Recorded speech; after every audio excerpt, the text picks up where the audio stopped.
Well,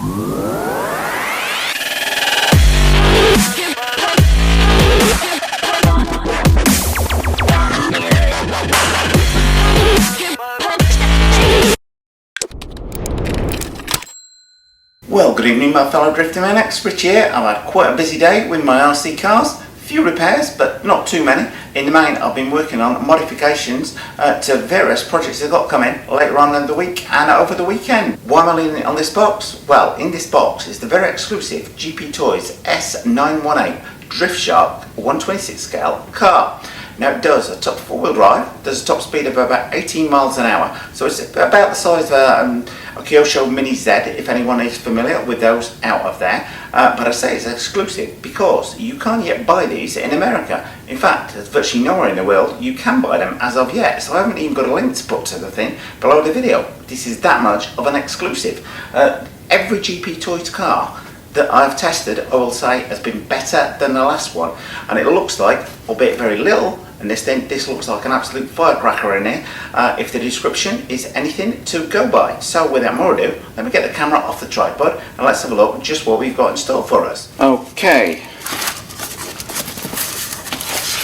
just getting the Drift Shark out of the box. Comes complete with everything. It's totally ready to run. Run time of about 18 minutes, just under 2 hours to charge. I'm guessing we've got a USB charger included in with it. That is the date. That is typical of these things these days. And as if on cue, we've got a USB charger listed on the back. Charge time of 100 minutes, so I wasn't far off. Install the batteries, so I will check to see if there's 4 batteries included in here. 4 AA batteries not included, but shows you how to put them in there. Anyway, without more ado, let's have a look at it. And there we are. As I said, it's about the size of a Mini Z Racer in there. 2.4 GHz radio included. The radio transmitter, when I looked at it online, does look to be pretty good. Let's have a quick look around the box. What else have we got? Yeah, ready to run, 126 scale. 2.4 gig, as I said, so nothing's going to interfere with it. 4-wheel drive, lithium powered battery, 18 minutes runtime. That would be quite good if it does that. On that, talks a little bit about the details on that. Digital remote control, digital LCD display on that. I told you this was not looking bad on paper. Anyway, let's get it out of the box. Well, anybody who knows my videos of unboxings will know in comedy style I normally open the things with the car upside down. I don't think that is going to be the case this time. Could be wrong though. Slide this out, see what we've got on it. So our transmitter is going to be underneath the box. So we'll be doing a full runtime video of this later on this week. You can see inside the box there, we've got our instruction manual, after sales service card. Now there I am, getting my trusty knife out to slice down the side because some of these things are taped along this joint. But in this case, it just slides up like that, enabling the easy removal of the transmitter, which I'll come on to in a second, and the USB charger and toolkit.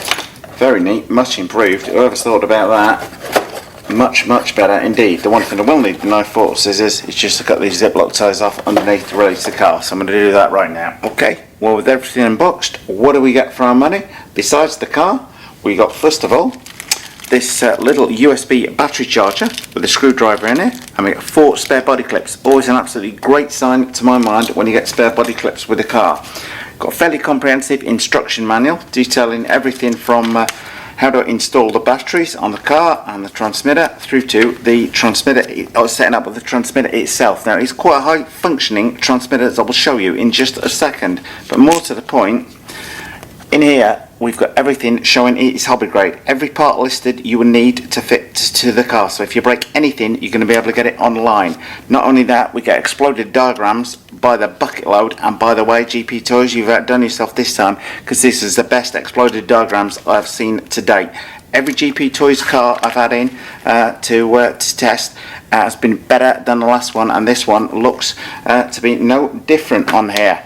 Now moving on to the transmitter. I'll come back to the car in just a second, as I know you're keen to see that. This transmitter, okay, we've got our traditional forward, brake, our steering on there, but when you turn the transmitter on, you've got this party trick here.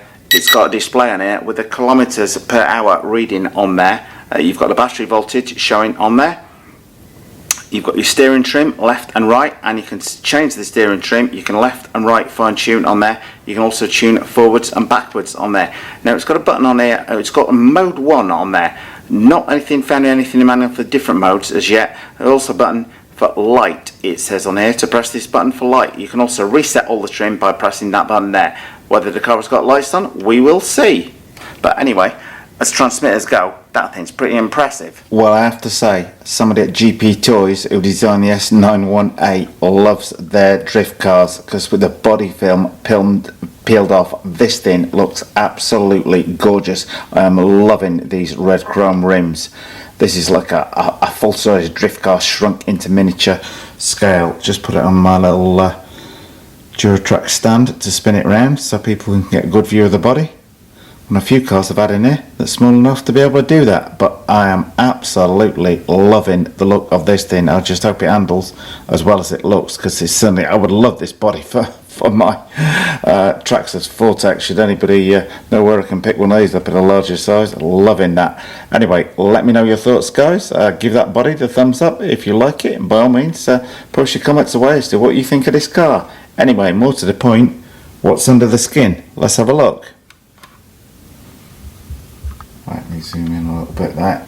Okay, well, whilst they're zoomed in there, I'm going to take the camera off the tripod so you can get a better look, close up and personal at it. Well, I'll tell you now, this is very much in the spirit of the Kyosho Mini Z racers. Absolutely loving the attention to detail on this. It might be small, but it certainly looks fairly well built on it. We've got nice foam impact bumpers out front and rear. Should you bump into anything, 80 miles an hour, it shouldn't cause too much damage if it hits anything, as it doesn't weigh an awful lot. Even the battery in there, that is absolutely featherweight, so even going flat out, it's just going to bounce off the walls. Speaking of walls, you could very easily use this in the home or your apartment, which is one of the reasons why I chose to review it, actually, as I'm in the San Francisco area, and whilst I live in a reasonably sized house, a lot of people have just got apartments, and when it's bad, which it rarely is, you could be faced with nothing to do RC wise other than play with something like this inside. Now, I will do my usual suspension test in just a second. Moving on down the side here, we've got a 130 size CAN motor in here. We've got our combined receiver and ESC in here, I'm guessing. We've got our miniature servo tucked away down in there. Steering linkage just towards the front there. Lots of aluminum parts fit in here.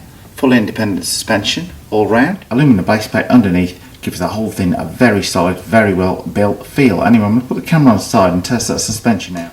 Okay, just a quick suspension test on it. I wasn't actually expecting it to be as well or as good as it is. We've got maybe sort of like about 8mm, something like a centimetre worth of movement on there. It's still very, very low profile. This thing is going to handle quite well, I guess. These tyres though, zooming in on those, will definitely sell for drifting as opposed to high grip. But then GPTOYS do class the S918 as a drift car. Okay, swinging the car on round to the battery side on here. The battery's just held in by this by the two clips over the top on there.